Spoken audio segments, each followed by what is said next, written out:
Donald Trump. He's leading most polls in the Republican presidential contest, forcing the other candidates in the crowded field to do silly things to get attention. We saw Rand Paul last week taking a chainsaw to the tax code. And we saw Lindsey Graham smashing up his cell phone after Trump gave out Graham's phone number in a televised campaign event. Strangely enough, those guys are considered some of the serious candidates in the field. Well, Trump is best known for hosting a reality show called Celebrity Apprentice, let's face it. Maybe this explains why news organizations are still trying to figure out how to cover the Donald as a presidential candidate. Joining me now is Haddis Gold via Skype. She's from Politico. How you doing, Haddis? Hi, I'm great. How are you?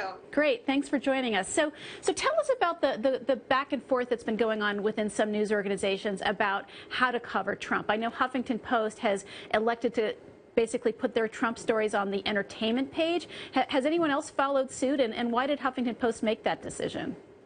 Huffington Post is probably one of the first ones to really put it out there that they were going to put him only on their entertainment page, but they are still covering him under politics as long as it talks about immigration and voters, things like that. But it's a really interesting dynamic that news organizations have to face, because they're wondering how many resources should we devote to covering this person that we're not even sure yet if he's an actual serious candidate or something. But most organizations have decided that, you know what, he's rising in the polls, he's doing well, and also, honestly, for many news organizations, he does well online. People like to click on the stories about him, and so they'll write about him as long as that happens. Yeah, and I mean, the other thing, let's face it, is that polling consistently is now showing Donald Trump at or near the top of voters' preferences in Iowa and New Hampshire. How does one then justify the notion that he's just kind of this clown candidate who doesn't count? Exactly, and that's so hard for people to do, and I think because a lot of journalists, they're comparing him to the other candidates that they see. They're comparing exactly these antics that you're talking about, the giving out the cell phone, and they say to themselves, well, no serious candidate will do that. Well, it doesn't really matter what a journalist might consider to be a serious candidate at this moment. You have to look at what the voters are saying. I'm in Iowa right now. I was in New Hampshire a couple weeks ago, and I keep hearing from voters out here, and these are the primary voters, that they like what Donald Trump is saying. They think that he's a guy who says what's on his mind, that he's not like the other politicians, and that's something that they actually really like. Yeah, and on that subject, I mean, journalists and news organizations can kind of huff and puff about whether or not Trump is serious, and yet he's getting all the coverage at this point. I mean, very few other candidates are getting any sort of treatment whatsoever in the press. So it seems a little hypocritical for, on the one hand, you know, news organizations to say, well, he's not serious, and then on the other hand, devote so much ink and time and attention and online time to him. Right, exactly. And this is something that I looked at last week. I did a story about how all these other candidates are getting what we call being trumped. You know, they're releasing these really serious policy proposals, and they're trying to do these big events, like you said, Rand Paul trying to chainsaw the tax code, and they're just not getting any attention. And it's a really difficult thing for them. And what you're seeing is that they're going to start doing more of these antics to try to take away the attention from Donald Trump. Some people were saying that Mike Huckabee the other day had kind of an unusual comment about Obama and the Israelis and the Iran deal, and a reference to the Holocaust, and people were saying, wow, that was a little bit of an out there comment. And other people were saying, actually, this is his way of trying to take some of that air, some of that oxygen out from Donald Trump and put it back onto him, because otherwise the next debate is coming up, and if you're not in the top 10 for the Republicans, you're not going to be on stage.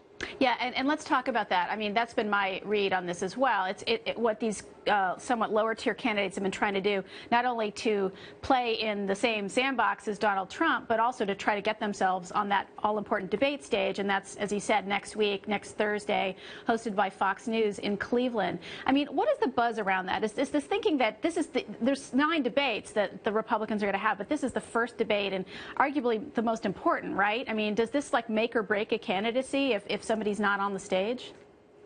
I wouldn't say it necessarily makes or breaks a candidacy right now, but it's incredibly important. And we're calling right now the battle for 10th place, because the top tier has kind of been determined, and it's really who can just get on the stage, because that's so important. So many people will be watching it. It's one of the first times that people will actually start paying attention, but it's not actually the end of the race. Like you said, there are 9 debates. the majority of people might not even be watching or paying attention or anything like that. So there's still a chance for other candidates. You know, we've all seen these campaign cycles go before, and somebody you thought was going to be at the top suddenly implodes at some point, and somebody else rises that you would have never expected.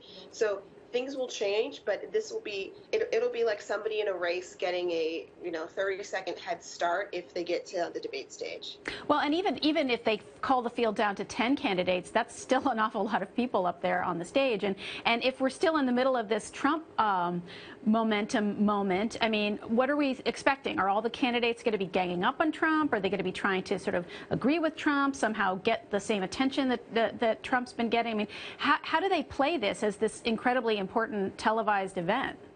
This is actually a really fascinating thing, and something that the campaigns are actually dealing with right now, and they're practicing with the candidates on exactly how they should approach him and deal with him. I think what you're going to see is either two camps. One of the camps is going to be, they're going to try to compete with him, and they're going to try to take him on head to head and just, try to be just as bombastic as he is, just to try to rile people up, try to get some attention. You're going to see other people, probably more like Jeb Bush, maybe even kind of ignoring him, just being like, this is kind of the wild kid in the classroom, and if I ignore him, then I'll do just fine because his poll numbers are pretty safe and will keep him okay. But that's going to be the most fascinating thing in the next week, is really seeing how these other candidates will react to him, especially candidates like Scott Walker, who Donald Trump has begun attacking directly. Right, and that was this weekend. I want to bring Eric Wemple into this now from the Washington Post. Eric, thanks for joining us. So you've written a lot about the Huffington Post decision to treat Trump as kind of an entertainment spectacle, keeping their coverage of him on the entertainment page. Do you think they're rethinking that now that we see Trump riding so high in all the polling? Do I think they're rethinking the idea of leaving it on the entertainment page? Yeah. No, it's clear that they're very committed to keeping it on the entertainment page. I think that no matter what happens to Trump throughout the course of his over the next 14 months or whatever it is, the Huffington Post is going to keep him on the entertainment page because they feel that he is an entertainer. I asked them, oh, will you do this for the Palins? Will you do this for anybody else? And the answer came back from the Washington bureau chief, Ryan Grimm. Donald Trump is a one-of-a-kind entertainer, and so this is a one-of-a-kind decision, so to speak. So, but how do they? Don't you press them on this? I mean, how do they justify that when he's running in our new NBC Marist polls? He's at the top of the field in New Hampshire, and he's running just barely second to Scott Walker in Iowa. Of course I press them on this. I mean, and what do they say? They say, hey, Donald Trump is an entertainer. They keep going back to the same mantra. And, Donald Trump is indeed, does have a history as an entertainer, obviously. So there's some precedent for keeping him in the entertainment space. And the AP is sending out codes. When the AP does a story on him, they put it under entertainment and politics. So, like, if you're a site that that uses an AP feed, you may have two stories, the same Donald Trump story in two different cones, one in entertainment, one in politics, which seems like a pretty elegant solution. Really, that's covering all your bases there. Well, we're going to have to leave it there. It's been great to have both of you, Eric Wemple in Washington, Addis Gold from Politico in Des Moines. Thank you guys both so much.